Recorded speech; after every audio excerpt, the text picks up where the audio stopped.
नमस्कार, आप लोगों की अनुमति हो तो आरंभ करें।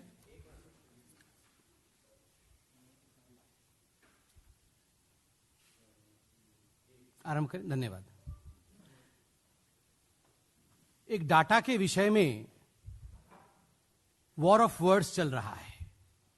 आपने देखा अभी किस प्रकार से कांग्रेस पार्टी ने भ्रम फैलाने की कोशिश की है। इस मिथ्या को तोड़ने के लिए आज कांग्रेस पार्टी को हम एक्सपोज करने जा रहे हैं। यह तथाकथित डाटा वॉर की शुरुआत कैम्ब्रिज एनालिटिका नामक कंपनी से हुआ, जिसको कांग्रेस ने भिन्न भिन्न मीडिया माध्यमों से ब्रह्मास्त्र कहा था। अपने पिछले प्रेस कॉन्फ्रेंस में श्री रविशंकर जी ने भी और हम सब ने आपको दिखाया था कि किस प्रकार उसे ब्रह्मास्त्र कांग्रेस ने खुद करार दिया था। और इस ब्रह्मास्त्र के माध्यम से लगभग 20 करोड़ भारतीयों के डाटा को कांग्रेस पार्टी चोरी कर रही थी। 20 करोड़ इसलिए क्योंकि भारत में आज 20 करोड़ लगभग फेसबुक के यूजर्स हैं। और केवल डाटा ही चोरी नहीं कर रही थी, जिस प्रकार के एक्सपोजे पाश्चात्य जगत में इस कंपनी कैम्ब्रिज एनालिटिका को लेकर हुआ, मालूम पड़ा कि ब्राइब, हनी ट्रैपिंग और स्लीज के माध्यम से भी कहीं न कहीं भारतीय राजनीति को बदलने की कोशिश 2019 के संदर्भ में कांग्रेस पार्टी करने की भरसक प्रयास कर रही थी। जब कांग्रेस पार्टी पकड़ी गई तो कहीं न कहीं कांग्रेस पार्टी के अंदर एक खलबली मची, जिसका नतीजा रहा कि कांग्रेस पार्टी भड़क कर नमो ऐप पर अटैक करती है। अब आप बताइए, नमो ऐप क्या है? नमो ऐप संवाद का एक इस प्रकार का माध्यम है जिससे स्वयं प्रधानमंत्री भारतीय जनता पार्टी के वॉलंटियर्स, मुख्यतः भारतीय जनता पार्टी को जो पसंद करते हैं, जो वॉलंटियर्स हैं, उनसे सीधे तरह से जुड़े हुए हैं। राहुल गांधी जी यह कहते हैं कि नमो ऐप के माध्यम से इन सभी डाटाओं को अमेरिका के मित्रों के पास श्री नरेंद्र मोदी जी भेज रहे हैं। This is a classic case of technological illiteracy of mister Rahul Gandhi. Rahul Gandhi ji को टेक्नोलॉजिकल इलिटरेसी है, वो तकनीकी रूप से बिल्कुल विषयों को समझते नहीं है। ये वही राहुल गांधी है जिन्होंने अभी विदेश की भूमि में जाकर कहा कि अगर एमआरआई के सभी मशीनों को जोड़ दिया जाएगा तो स्वास्थ्य के जगत में एक भूचाल और रिवॉल्यूशन आ जाएगा। बंधुओं, आप ही सोच के देखिए, जो व्यक्ति कहता है कि एमआरआई की मशीनों को जोड़ा जा सकता है, उससे भूचाल आएगा, उससे रिवॉल्यूशन आएगा। ये वही राहुल गांधी है जिन्होंने आलू की फैक्ट्री के विषय में बात की थी। ये वही राहुल गांधी है जिन्होंने कहा था जुपिटर एस्केप वेलोसिटी। तो स्वाभाविक रूप से, तकनीकी रूप से और वैज्ञानिक दृष्टिकोण से राहुल गांधी बहुत पिछड़े हुए हैं। So it is a classic case of technological illiteracy by mister Rahul Gandhi. जहां तक नमो ऐप का सवाल है, कोई भी स्मार्ट एप्लीकेशन होता है और एप्लीकेशन को स्मार्ट ही होना चाहिए, क्योंकि जिसके साथ संवाद स्थापित किया जाता है वह जिस प्रकार का संवाद चाहता है, कम समय में उसके साथ उसी प्रकार का संवाद किया जाए, यह जनता भी चाहती है। तो जो भी स्मार्ट ऐप होता है उसमें बहुत सारे प्रोविजंस स्मार्टली दिए जाते हैं, जैसे कि गूगल एनालिटिक्स। गूगल एनालिटिक्स एक स्मार्ट प्लेटफॉर्म है और उसमें भी आप देखिएगा बहुत सारी चीजें इस प्रकार से इंटरप्रीट और एनालिसिस किया जाता है ताकि जो यूजर है उसको बहुत सहूलियत प्राप्त हो। कॉन्टेक्सचुअल और यूजर बेनिफिट के लिए इन डाटाओं का एनालिसिस किया जाता है। Remember, analysis is not equivalent to spying और स्नूपिंग। जिन लोगों को तकनीकी अज्ञान है, जो लोग टेक्नोलॉजिकली इग्नोरेंट हैं, स्वाभाविक रूप से वो ये कहने की कोशिश कर रहे हैं कि सहूलियत जासूसी के बराबर है। Analysis is not equivalent to snooping or spying. I think Mr. Rahul Gandhi has to learn this. अगर एक स्मार्ट एप्लीकेशन है और उसमें स्मार्ट एप्लीकेशन में आपने एक प्लेटफॉर्म रखा है कि आप मित्रों का एक समूह, जिसको अंग्रेजी में कहते हैं फ्रेंड्स का एक ग्रुप बनाएंगे, तो स्वाभाविक रूप से आप कॉन्टैक्ट को भी एक्सेस देंगे, तभी जाके फ्रेंड्स और मित्रों का एक समूह बन सकता है, वरना नहीं बन सकता। एक एप्लीकेशन में अगर सेल्फी का प्रोविजन है, उसमें फोटो अपलोड करने का प्रोविजन है, तो स्वाभाविक रूप से आप अपने एल्बम या कैमरे को एक्सेस देंगे। यह केवल नमो ऐप का ही नहीं है, यह आप किसी भी स्मार्ट ऐप को देखेंगे, और मैंने बहुत सारे स्मार्ट ऐप जो हमारा चौथा स्तंभ जिसको हम मीडिया कहते हैं, मीडिया के भी लगभग सभी मीडिया हाउसेस के ऐप्स थे, और हम सब भारतीय मीडिया का बहुत सम्मान करते हैं। मैं सभी के ऐप्स लेके आया हूं, लगभग जो लोग अपना ऐप इस्तेमाल करते हैं, और नाम लिए बिना, किसी का नाम लिए बिना मैं एक एक करके पढ़ता हूं कि कहां कहां वो एक्सेस देती है। जैसे एक मीडिया हाउस है, एक अंग्रेजी पत्र है, न्यूज़पेपर है, उनका जो वर्जन 6 है उसमें एक्सेस होता है फोटो, मीडिया एंड फाइल्स। आपके मोबाइल में आपका फोटोज, मीडिया और फाइल्स में 1A, read the contents of और यूएसबी स्टोरेज। आपके यूएसबी स्टोरेज में क्या है वो कंटेंट भी पढ़ सकते हैं। मॉडिफाई और डिलीट द कंटेंट्स ऑफ और यूएसबी स्टोरेज। दूसरा है रीड द कंटेंट ऑफ और USB storage to modify it. Microphone को एक्सेस करती है वो, जो कि रिकॉर्ड ऑडियो को एक्सेस करती है। वाईफाई कनेक्शन इंफॉर्मेशन को एक्सेस करती है वो, टू व्यू वाईफाई कनेक्शन। ये एक्सेसिबिलिटी एक 6A वर्जन है मीडिया हाउस की, उसकी है। दूसरी मीडिया हाउस के 9 ऐसे बिंदु हैं जिसमें identity, contacts, phone, photo, media files, storage, wifi connection, device ID and call information, read phone status and identity. तीसरा एक बहुत बड़ा अंग्रेजी का न्यूज़पेपर है, उनका देखिए, contacts, location, SMS, photo, media files, storage, camera and WiFi connection. इन सबको, इन सभी बिंदुओं पर एक्सेसिबिलिटी आपके अनुरूप, आपके अनुमति के अनुरूप लिया जाता है। क्या ये जो मीडिया हाउसेस है, जो हमारे भारत के सबसे महत्वपूर्ण स्तंभ है, वो किसी प्रकार से जासूसी कर रहे हैं? बिल्कुल नहीं। वो आपके सहूलियत के हिसाब से आपको इंफॉर्मेशन पहुंचाने की कवायद कर रहे हैं, because this new age is the age of information. ये राहुल गांधी जी समझ नहीं सकते।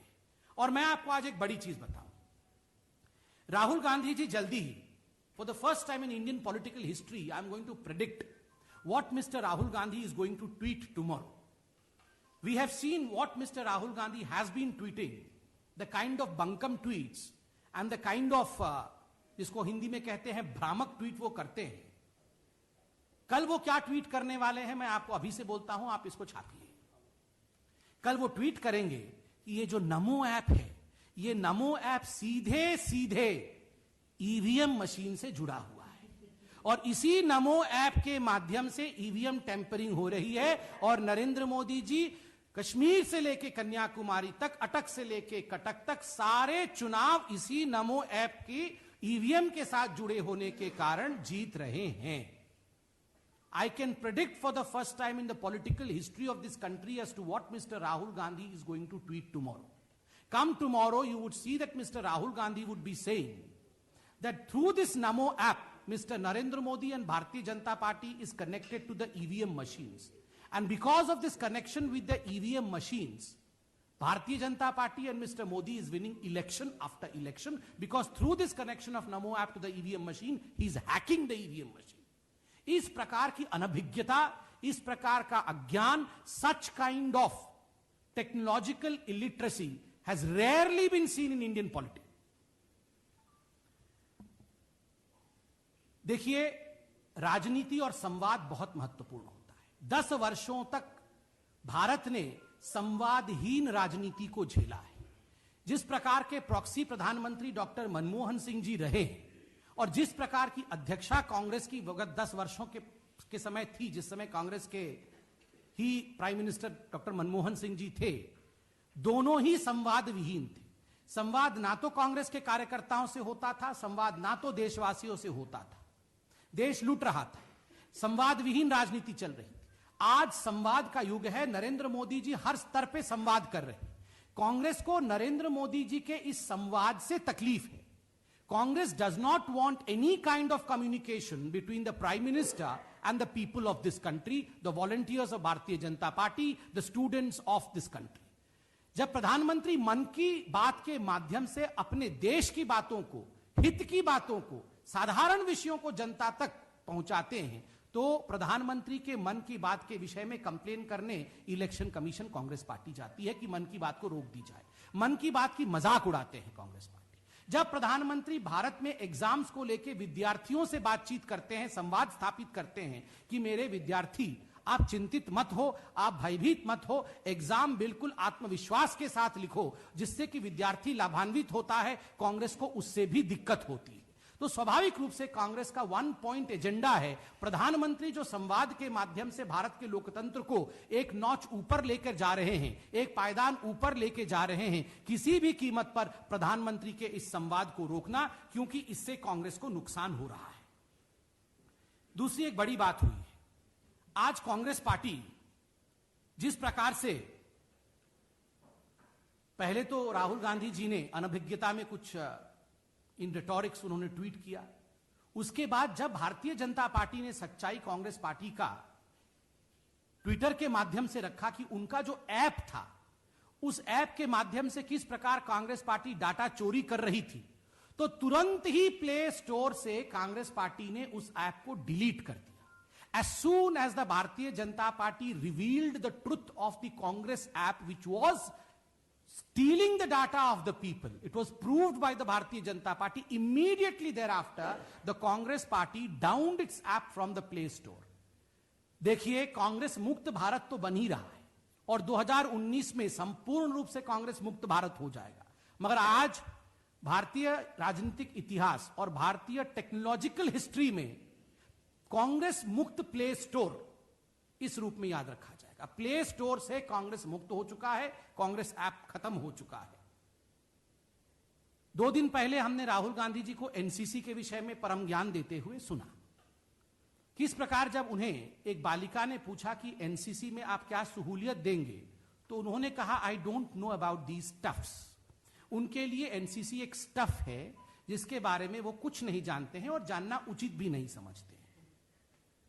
और तो और कांग्रेस पार्टी ने एनसीसी की ही एक कैडेट जिनका नाम संजना है, संजना को जिस प्रकार से 2 दिन से कांग्रेस पार्टी से लिप्त लोग उसे हरास कर रहे हैं सोशल मीडिया के माध्यम से और बाइट्स के माध्यम से, टीवी में बाइट देकर, यह अपने आप में बहुत ही निंदाजनक है।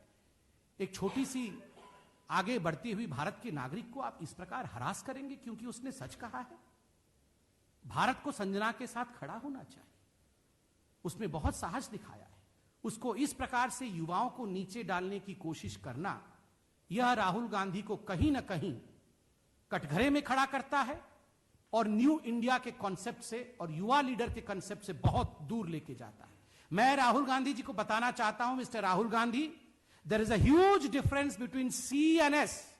It is NCC, not RSS. There is a difference. You are trying to equate NCC with RSS. आपको शायद पढ़ने में दिक्कत हो रही है, क्योंकि जहां भी आप RSS देख लेते हैं या सुन लेते हैं, आपको वहां एलर्जिक रिएक्शन होता है। तो कहीं ना कहीं एनसीसी को शायद आप RSS सोच के एलर्जिक रिएक्शन दिखा रहे हैं। मुझे लगता है यह आपकी अनभिज्ञता दिखाती है। थोड़ा सा अपने आप को इसमें आप ज्ञानवर्धन करिए। इसलिए एनसीसी के विषय में कांग्रेस के प्रवक्ता ना बोले तो बेहतर रहेगा। डाटा चोरी की बात हो रही थी, मैं सिद्धरमैया जी को बताना चाहूंगा कि किस प्रकार से वो भी डाटा चोरी कर रहे हैं।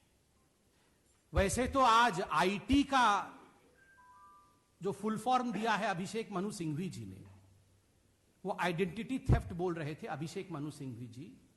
Those who have lost their political identity because of non performance and corruption, those political parties, those who have lost their political identity because of non-performance and corruption, have no right of speaking about identity theft. Their identity has been lost because they conducted theft on this country, and that's why for the Congress party, IT means India theft. पूरे भारतवर्ष को लूट लो, India का कण कण लूट लो। उनके लिए IT का अर्थ ही इंडिया थेफ्ट था। आज वो आइडेंटिटी के विषय में बात कर रहे हैं। उनकी आइडेंटिटी की समाप्ति का कारण यही है कि उनका नॉन परफॉर्मेंस रहा, उन्होंने लूट और भ्रष्टाचार की सरकार चलाई। सिद्धरमैया जी, थेफ्ट के विषय में बात हुआ इसलिए मैंने थेफ्ट को बताया। ये सिद्धरमैया जी का ऐप है, जिस ऐप के विषय में बात हो रहा है, ये सिद्धरमैया जी का निजी ऐप है। और आपको जान के आश्चर्य होगा कि सिद्धरमैया जी का निजी ऐप अभी भी आप अगर कर्नाटक सरकार के वेबसाइट पे जाएंगे तो आप पाएंगे कि उनका ऐप उस वेबसाइट पे मौजूद है और निजी खर्चे पे नहीं, सरकारी खर्चे पे सिद्धरमैया जी अपने ऐप पे अपनी पार्टी का गुणगान कर रहे हैं, एडवर्टाइजमेंट दे रहे हैं। क्या यह उचित है? आप अगर पार्टी का गुणगान करना चाहते हैं तो पार्टी के खर्चे पर करिए और अपने निजी ऐप पे दीजिए। आपने निजी ऐप को अपने सरकारी वेबसाइट पे रखा हुआ है और उसमें सरकारी खर्चे से जिस प्रकार से आप एडवर्टाइजमेंट कर रहे हैं, यह गुनाह है। यह केवल डाटा थेफ्ट ही नहीं, क्योंकि ठीक उसी प्रकार का ऐप सिद्धरमैया जी ने भी बनाया है। यह केवल डाटा थेफ्ट ही नहीं, यह जनता के पैसे के ऊपर डाका भी है। अंत में आधार के विषय में कहा गया है। देखिए, जहां तक आधार का विषय है, जिस प्रकार से कांग्रेस पार्टी ने अपने सरकार के समय आधार नामक एक झुंझुना पकड़ाया था भारत की लोगों को, एक झुंझुना पकड़ाया था without any legal backing and without any technological banking. कोई उसको कानून का बैकिंग नहीं था, किसी प्रकार की तकनीकी बैकिंग नहीं थी। भारतीय जनता पार्टी की मोदी सरकार आने के पश्चात जिस प्रकार से उसे लीगल बैकिंग मिला, कानून का सहारा मिला, जिस प्रकार से उसे टेक्नोलॉजिकल सहारा मिला, आधार सही मायने में आधार बना है। इससे पहले कांग्रेस ने आधार को न केवल अधर में लटका के रखा था, अपितु उसे निराधार बनाया हुआ था। इट वॉज अ निराधार आधार बिफोर 2014। आधार अधर में लटक रहा था, उसको कानूनी सहारा नरेंद्र मोदी जी ने प्रदान किया, उसको टेक्नोलॉजिकल सहारा नरेंद्र मोदी जी ने प्रदान किया। और सबसे बड़ी बात है, आधार के माध्यम से 83,000 करोड़ गरीब का पैसा बचा है, क्योंकि डायरेक्ट बेनिफिट ट्रांसफर के माध्यम से जो पैसा गरीब का है वो डायरेक्टली गरीब के जेब तक पहुंचा है। I repeat, 83,000 crore has been saved of the poor man in this country because of direct benefit transfer through Aadhaar. The money has directly gone to the pockets of the poor. Because Rajiv Gandhi ने किसी समय कहा था, मैं यहां से 1 रुपया भेजता हूं तो 15 पैसे ही गरीब तक पहुंचता है, क्योंकि बाकी सब कांग्रेसियों के जेब में चला जाता है। उस समय तो हम भी नहीं थे, कांग्रेसी ही थे, तो कांग्रेसियों के जेब में चला जाता है। आज पैसा वहीं जा रहा है जहां जाना चाहिए। तो स्वाभाविक रूप से इन सब उत्तरों को सुनने के पश्चात कहीं ना कहीं राहुल गांधी जी को आज उत्तर देना होगा कि because of his technological illiteracy he should not deceive the people of this country. अपनी तकनीकी अज्ञानता के कारण वो भारतवर्ष की जनता को बेवकूफ ना बनाए। बहुत बहुत धन्यवाद। कोई प्रश्न हो तो आप जरूर पूछिए, एक एक करके।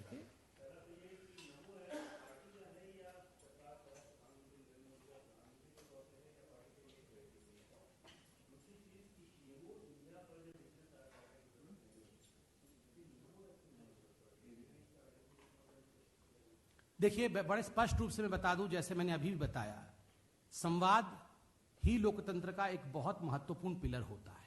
जनता के साथ सीधे जुड़े होने की प्रक्रिया जिस प्रकार से नरेंद्र मोदी जी ने 2014 के पश्चात आरंभ किया, वो अपने आप में अद्भुत और अपने आप में अद्वितीय है। आज कोई भी व्यक्ति नमो ऐप के माध्यम से न केवल अपने एमएलए, अपने कॉन्स्टिट्यूएंसी के एमपी, अपितु प्रधानमंत्री तक अपनी बात को पहुंचा सकता है, मन की बात को सुन सकता है। भिन्न भिन्न योजना और स्कीम जो देश में चल रहे हैं उसके माध्यम से उसे क्या बेनिफिट मिलेगा, इन सब विषयों पर वो चिंतन कर सकता है और जान सकता है। क्या संवाद को रोकने की चेष्टा होनी चाहिए? Should we try and stop information? Of course not. In a democracy, information is one of the most important pillars, and the best job is being done by the media. So I firmly believe this is also akin to media giving information to every person in this country. So I see that this is a rhetorical attack by Rahul Gandhi when he has been cornered by his Brahmastra jibe on the Cambridge Analytica. Sir, वो address Ashoka road का रहा है, आपने देखा है।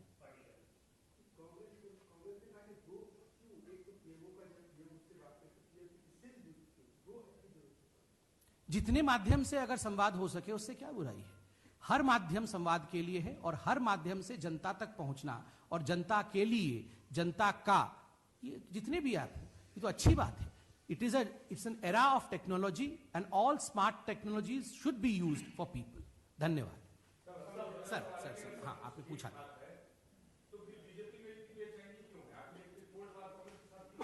कहां बेचैनी है? हम तो जनता के लिए काम कर रहे थे।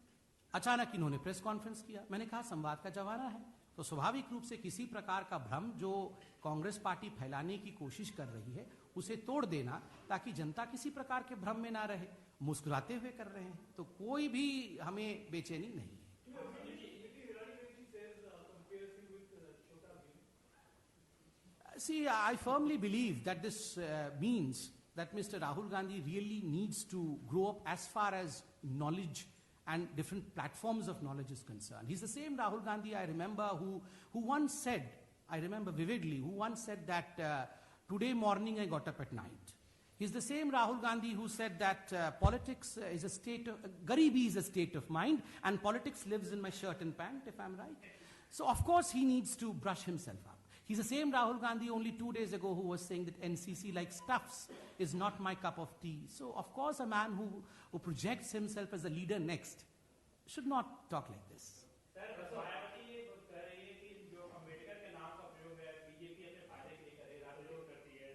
देखिए ये विषय आज का नहीं है तो डेटा चोरी के मामले पहले भी सामने आते रहे हैं। प्रधानमंत्री नरेंद्र मोदी देश को डिजिटल इंडिया बनाने में लगे हैं। आपको नहीं लगता कि साइबर सिक्योरिटी के लिए अभी भी कई सारे कदम उठाने की आवश्यकता है, क्योंकि भारत से करोड़ों की संख्या में डेटा चोरी हो? देखिए इसमें कोई दो मत नहीं है कि जो भी तकनीकी अपलिफ्टमेंट होती है वो एक ऑनगोइंग प्रोसेस होती है। हर दिन इसमें इजाफा होता है। एक कमेटी भी बनी हुई है सरकार की, आपने देखा है, और इस कमेटी में सिक्योरिटी को लेकर काम हो रहा है। यह सरकार ने बिल्कुल स्पष्ट कहा है कि आपका डाटा बिल्कुल महफूज रहेगा, आपके डाटा पर कोई डाका नहीं मार सकता। वैसे जो डाका मारते थे वो अब सरकार में नहीं है। धन्यवाद।